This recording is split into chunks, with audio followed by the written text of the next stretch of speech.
Good morning students of class 6। कल जो chapter पढ़ाया था कंप्यूटर में, अब उसके आगे रीड कराया जाएगा। तो कल आपके सेल्स तक कंप्लीट करा दिया था हमने। उसके बाद आते हैं आपके सेल एड्रेस। सेल एड्रेस में क्या होता है, each cell has its unique address. हर सेल का एक यूनिक एड्रेस होता है, मतलब कोई ना कोई फिक्स नाम होता है। जैसे कि सभी बच्चों के होते हैं या किसी भी इंसान का कोई प्रॉपर नाम होता है, तो इस तरह से सेल का भी नाम होता है। That cell address correspond to the column name and row name. For example, इस सेल के द्वारा हमें कॉलम का उस कॉलम का नाम पता चलता है और उस रो का नाम पता चलता है। फॉर एग्जाम्पल जैसे कि A6, B6, D2 एक्सेट्रा। फिर आती है आपकी cell reference. A cell is referred to by its unique address और सेल रेफरेंस। जो एक सेल होता है वो हमें बताया जाता है किसी एक यूनिक एड्रेस के द्वारा, जिसे हम सेल रेफरेंस कहते हैं।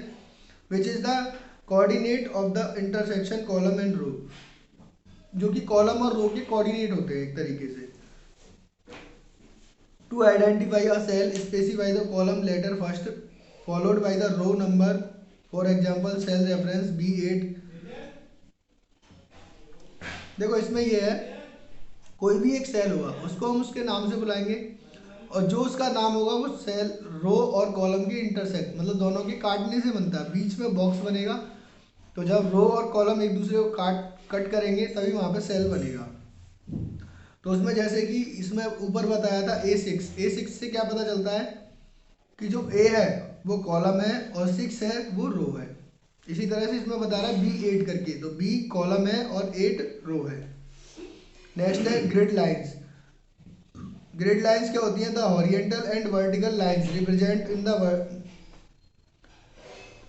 Represent representing the row and column on the worksheet are called grid line.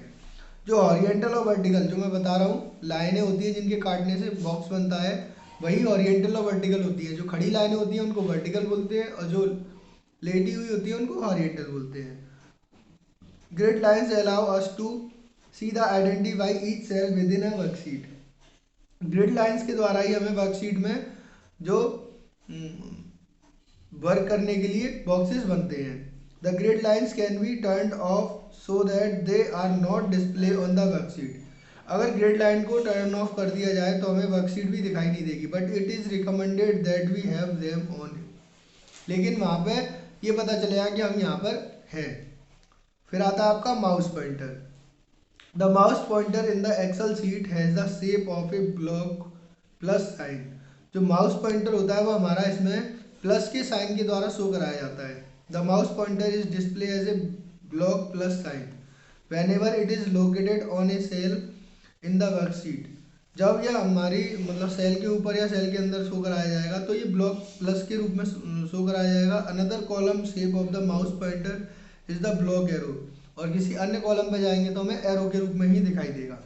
The mouse pointer turn into a block arrow whenever we move it outside the worksheet or drag cell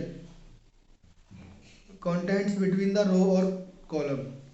और ये जो cursor होगा हमारा, अगर हम worksheet से बाहर काम कर रहे हैं तो एरो के रूप में दिखाई देगा, और अगर किसी एक सेल को उठा के दूसरी सेल पे ले जा रहे हैं तो भी एरो के रूप में दिखाई देगा। फिर आता है रिबन।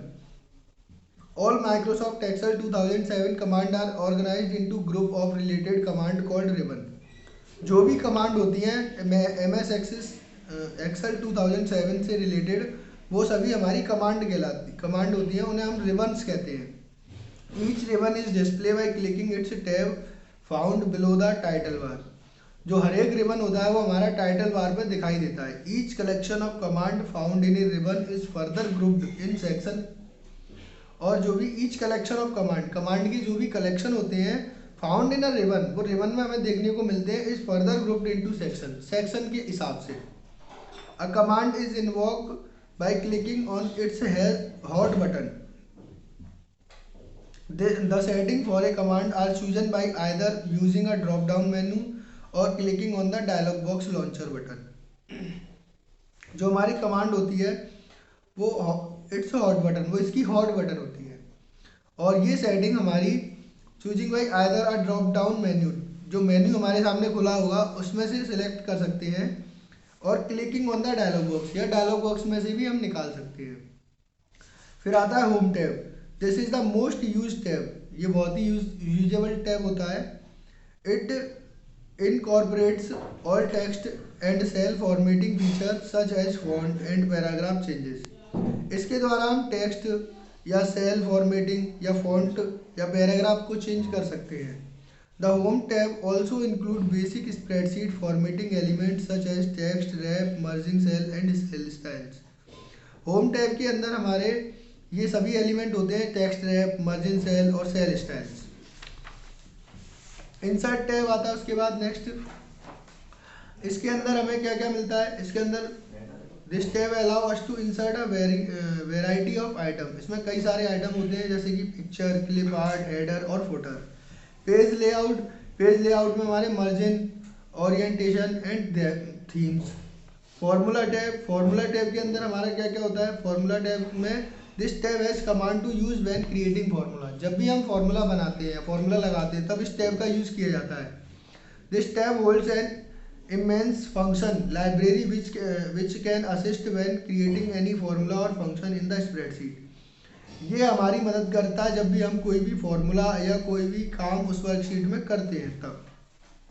फिर आता है data tab. This tab allow us to modify worksheet. इस टैब के द्वारा हम अपनी वर्कशीट को मॉडिफाई कर सकते हैं। Which large amount of data by sorting and filtering as well as analyze and grouping data. जैसे कि जो भी हमारा डाटा है वो अगर बहुत ज़्यादा संख्या में है तो इसकी मदद से हम उसको छोटा शॉर्ट में या फिल्टर लगा के यूज कर सकते हैं।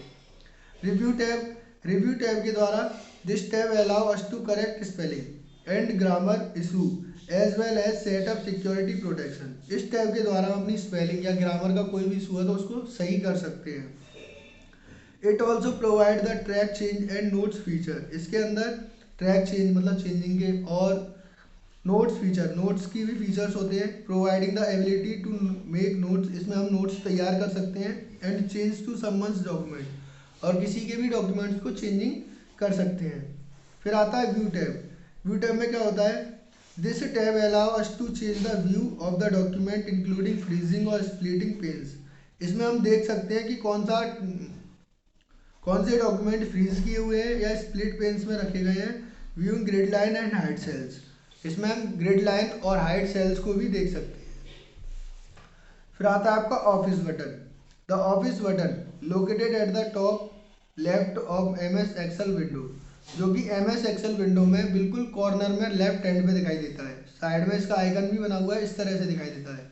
Is a drop down menu of command that we can use on MS Excel file. अगर हम MS एक्सेल फाइल को यूज कर रहे हैं तो इसमें एक मेन्यू होता है जो उस पर क्लिक करने के बाद खुल जाता है। It include creating a new file, इसके द्वारा हम न्यू फाइल भी तैयार कर सकते हैं और कोई पुरानी फाइल भी खोल सकते हैं और सेव भी कर सकते हैं, प्रिंट भी निकाल सकते हैं। A menu choice will a right point arrow expand to another menu of command choice. A menu choice with a right point, इसमें हम राइट क्लिक करके कोई भी मेन्यू को चूज कर सकते हैं। फिर आता है आपका Microsoft Excel 1997 to 2003 file formatting compatibility. Microsoft Excel 2007 is backward compatible because we are able to edit and save our Microsoft Excel to 1997 to 2003 document file in it। Microsoft Excel 2007 के अंदर इस बैकवर्ड कैपेबिलिटी मतलब backward पीछे के जो backward data होता है उसको वापस लाने की कैपेबिलिटी होती है। Because we are able to edit, क्योंकि हम उसमें एडिटिंग या सेव कर सकते हैं अपने MS एक्सेल को 1997 से 2003 के डॉक्यूमेंट तक इन अपनी फाइल में। When an MS Access 1997-2003 file is open for editing, अगर हम इन फाइलों को खोलेंगे एडिटिंग के लिए using the MS Excel 2007 software में, तो the window title bar will indicated this by display. तो जो विंडो टाइटल बार होगा वो इस तरह से दिखाई देगा। Capability mode next to the file name, उसके बाद फाइल नेम लिखा होगा। The document will be saved using the MS Excel 1997 to 2003 file format when we use the save command. जब भी जो भी कमांड हो डॉक्यूमेंट होंगे वो हमारे 1997 से 2003 तक वो हमारे सेव्ड होंगे इसी नाम से, when we use the saved command, अगर हम सेव कमांड का इस्तेमाल करेंगे तब। उसके बाद आता है entering data in A worksheet. Worksheet में डाटा को कैसे एंटर करना है, तो इसके लिए कुछ स्टेप है। ओपन अ न्यू वर्कबुक, पहले एक नई वर्कबुक खोलेंगे। उसके बाद शीट 1 को एक्टिव वर्कशीट में लेके जाएंगे, मतलब एक्टिव वर्कशीट जो होगी वो हमारी शीट 1 होगी। Click on cell D1, D1 में क्लिक करेंगे एंड टाइप इलेक्ट्रिसिटी कंजप्शन, और उसमें इलेक्ट्रिसिटी कंजप्शन टाइप करेंगे। उसके बाद click on merge and centre button in the align group in home tab, और ये सारी बटन्स हम होम टैब में क्लिक कर लेंगे। क्लिक ऑन सेल A2, फिर A2 पे जाएंगे, कंजप्शन टाइप करेंगे और फिर प्रेस द राइट एरो की, और राइट एरो की को क्लिक करेंगे। उसके बाद टाइप मंडे, फिर मंडे टाइप करेंगे हम इन B2 कॉलम में, और एंड ट्यूसडे C2 में ट्यूसडे करेंगे। इसी तरह से हम पूरे सेल्स में सभी नाम लिख लेंगे। फिर स्टेप 5 होगा हमारा, click on cell A3 cell पे क्लिक करेंगे, type geyser and press enter key, उसमें गीजर लिखेंगे और एंटर की दबाएंगे। The cell pointer shift to cell A4, तो सेल जो हमारा पॉइंटर होगा वो ऑटोमेटिक A4 में चला जाएगा। Type induction cooker and press down arrow की, फिर इंडक्शन कुकर लिखने के बाद हम एरो की, जो एरो की होगी प्रेस डाउन वाली, उस पर क्लिक करेंगे तो हमारा जो कर्जर होगा वो A5 पे चला जाएगा। फिर हम CFL क्लिक करेंगे, उसी तरह फिर एंटर द रिमेनिंग डाटा, और पूरे डाटा को इसी तरह से हम उसमें लिख लेंगे। Typing data in worksheet we need type 3 type of data, अपनी वर्कशीट में 3 टाइप के डाटा को लिख सकते हैं, जैसे पहले नंबर, टेक्स्ट और फॉर्मूलाज।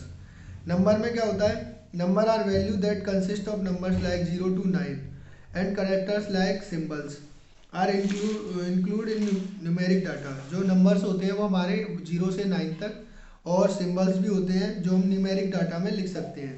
इसमें हम प्लस माइनस मल्टीप्लाई डिवाइड कुछ भी कर सकते हैं। उसके बाद आता है टेक्स्ट में हम कोई भी वर्ड, कोई भी लेटर्स, कोई भी नंबर, कोई स्पेशल कैरेक्टर इसमें लिख सकते हैं, और किसी भी टेक्स्ट का यूज़ कर सकते हैं। Most often text entries are used for worksheet heading, ज़्यादातर इसमें वर्कशीट की हेडिंग बनाने के लिए इस्तेमाल की जाती है।